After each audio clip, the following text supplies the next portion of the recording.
गीता में साफ शब्दों में लिखा है, निराश मत होना, कमजोर तेरा वक्त है, तू नहीं। ये संसार जरूरत के नियम पर चलता है। सर्दियों में जिस सूरज का इंतजार होता है, उसी सूरज का गर्मियों में तिरस्कार भी होता है। आपकी कीमत तब तक होगी जब तक आपकी जरूरत है। तालाब एक ही है, उसी तालाब में हंस मोती चुनता है और बगुला मछली। सोच सोच का फर्क होता है। आपकी सोच ही आपको बड़ा बनाती है। यदि हम गुलाब की तरह खिलना चाहते हैं तो कांटों के साथ तालमेल की कला सीखनी होगी। मन और मकान को डोट वक्त वक्त पर साफ करना बहुत जरूरी है, क्योंकि मकान में बेमतलब सामान और मन में बेमतलब गलत फहमियां भर जाती हैं। मन भर के जियो, मन में भर के मत जियो। वक्त से लड़कर जो नसीब बदल दे, इंसान वही जो अपनी तकदीर बदल दे। कल क्या होगा कभी मत सोचो, क्या पता कल वक्त खुद अपनी तस्वीर बदल दे। घर के बाहर दिमाग लेकर जाएं, क्योंकि दुनिया एक बाजार है, लेकिन घर के अंदर सिर्फ दिल लेकर जाएं, क्योंकि वहां एक परिवार है। धन को एकत्रित करना सहज है, लेकिन संस्कारों को एकत्रित करना कठिन है। धन को तो लूटा जा सकता है, लेकिन संस्कारों के लिए समर्पित होना पड़ता है। सदा मुस्कुराते रहिए, आपका दिन मंगलमय हो। निराशा के क्षणों को कभी भी जीवन पर हावी न होने दें, बल्कि जीवन के हताशा भरे क्षणों से कुछ सीखने का प्रयास करें। इन लम्हों से उबरकर आगे बढ़ना और खुद को बेहतर बनाने की कोशिश ही हमारा लक्ष्य होना चाहिए। चाहे कामकाजी जीवन हो, व्यक्तिगत संबंध या फिर स्वास्थ्य से जुड़ी परेशानियां, इन सभी कारणों से हमारे जीवन में निराशा के क्षण आते हैं। कुछ ऐसे क्षण जब हम अपनी शक्ति और सामर्थ्य को कम महसूस करने लगते हैं, खुद को असमर्थ और असहाय पाते हैं। लगने लगता है कि हम जीवन को आगे ले जाने में खुद को सामर्थ्यवान नहीं पा रहे हैं। निराशा के ऐसे क्षण हमें अवसाद और दुख भी देते हैं, लेकिन निराशा को जीवन पर हावी होने दिया जाए तो जीवन की स्वाभाविक गति प्रभावित होने लगती है। इसलिए उन पलों से बाहर आ जाने का अर्थ ही जीवन है। कई बार पूर्व में दुर्घटनाएं हमारे मन को अपने कब्जे में कर रखती हैं और हम खुद को उनसे मुक्त कर पाने में कठिनाई अनुभव करते हैं। आगे बढ़ने की राह में वे सबसे बड़ी बाधा हैं। हार, असफलता और तकलीफों से उपजी निराशा को पीछे छोड़कर ही जीवन को अच्छे से जिया जा सकता है।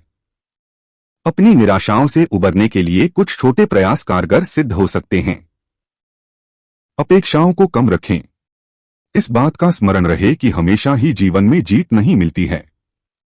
हर उम्मीदवार को नौकरी नहीं मिल जाती है, हर काम पक्ष में ही नहीं हो पाता है। जीवन तो उतार चढ़ाव का नाम है।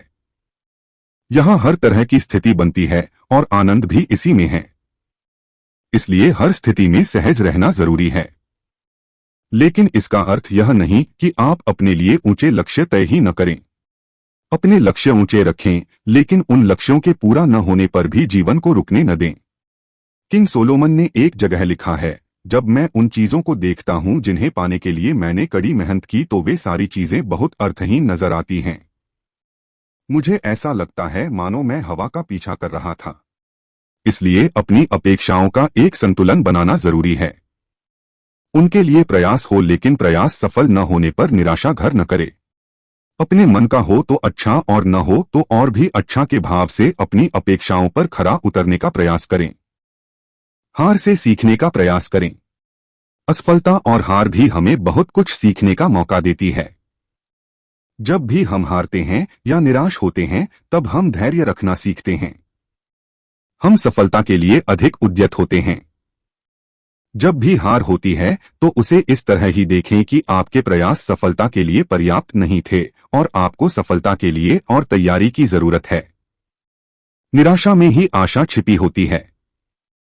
मित्रों की ले मदद। जब भी जीवन में हताशा से सामना हो तो अपने मित्रों के साथ समय बिताएं। ऐसे समय जबकि आप हताशा महसूस कर रहे हैं, तब खुद को दुनिया से अलग थलग न कर लें, क्योंकि इस तरह आप अपने ही विचारों में कैद हो जाते हैं। मित्र उन खिड़कियों की तरह होते हैं जिनसे जीवन में ताजी हवा आती है। चाहे कितनी भी विकट परिस्थिति क्यों न हो, एक अच्छा मित्र आपको गहन निराशा के क्षणों से उबारने का काम करता है।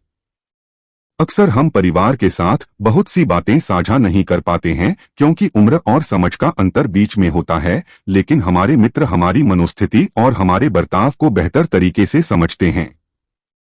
वे हमारी जरूरतों से परिचित होते हैं और इसलिए उनके सामने अपनी पीड़ा कहने में किसी तरह की झिझक नहीं होना चाहिए। वे ठीक समाधान तलाशने में हमारी मदद करते हैं। एक अच्छा दोस्त विकट परिस्थितियों में हमारा सबसे बेहतर मार्गदर्शक होता है। प्रिय चीजों से जुड़े। जब भी आप कमजोर क्षणों से गुजरें तो उन चीजों से जुड़े जो आपको खुशी देती हों। आपका आनंद चाहे जो हो उसमें डूबने की कोशिश करें। जब आप अपने आनंद के क्षेत्र में डूबेंगे तो निराशा से उबर जाएंगे। निराशा हम इसलिए महसूस करते हैं कि हमें जीवन का कोई अर्थ नजर नहीं आता है, लेकिन जब हम अपनी रुचि की चीजों को देखते हैं तो जीवन के प्रति आशा बंधती है। कोई अच्छी पुस्तक, कविता, संगीत, फिल्म या मन बहलाव का कोई भी अन्य माध्यम जो हमारा ध्यान निराशा के उन क्षणों से कहीं और ले जाता हो, वह ऐसे समय में हमारा आश्रय बन सकता है और हमें राहत दे सकता है। भूत ना भविष्य, केवल वर्तमान। जब भी हम बीती चीजों के बारे में ज्यादा सोचते हैं तो मन में एक अजीब सी उदासी घर कर ही जाती है। इसी तरह भविष्य के बारे में सोचते हुए भी हम आशंकित और डरे हुए रहते हैं। इनका असर हमारे वर्तमान को खराब करता है। अगर हम आज में ही जिएं और आज हम क्या अच्छा कर सकते हैं, उस विचार के साथ आगे बढ़े तो शायद जीवन में निराशा के लिए कोई जगह नहीं होगी।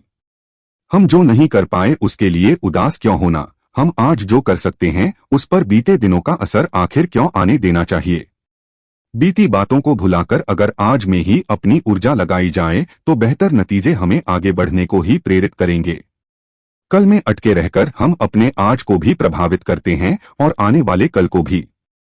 सभी को प्रसन्न करना असंभव।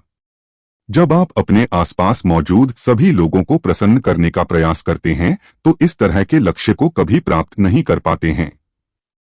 ऐसे में निराशा आपको घेरे, यह बहुत संभव है। इस तरह की स्थिति से उपजने वाली निराशा से खुद को बचाना हो तो आपको अपनी प्रसन्नता के लिए काम करना चाहिए। अपनी प्राथमिकताएं तय करना बहुत जरूरी है। याद रहे, जरूरत से ज्यादा वादे भी हमें हताशा की स्थिति में डाल सकते हैं। किसी की मदद कीजिए। जब आप खिन्न या हताश महसूस कर रहे हैं तो अपने आसपास किसी की मदद करने का कोई अवसर तलाशिए। दूसरों के साथ जुड़िए। दूसरों की प्रसन्नता के लिए छोटा काम हाथ में लीजिए। आपको अपना जीवन अर्थवान नजर आने लगेगा। जीवन मूल्यवान लगने लगेगा। हम अक्सर ढर्रे पर चलते हुए भी जीवन का मूल्यांकन करने में असमर्थ हो जाते हैं। हमें लगता है कि जीवन उतनी ही दूर तक है जितना हम देख पा रहे हैं, लेकिन जीवन उससे भी आगे है, वहां भी जहां हम नहीं देख पा रहे।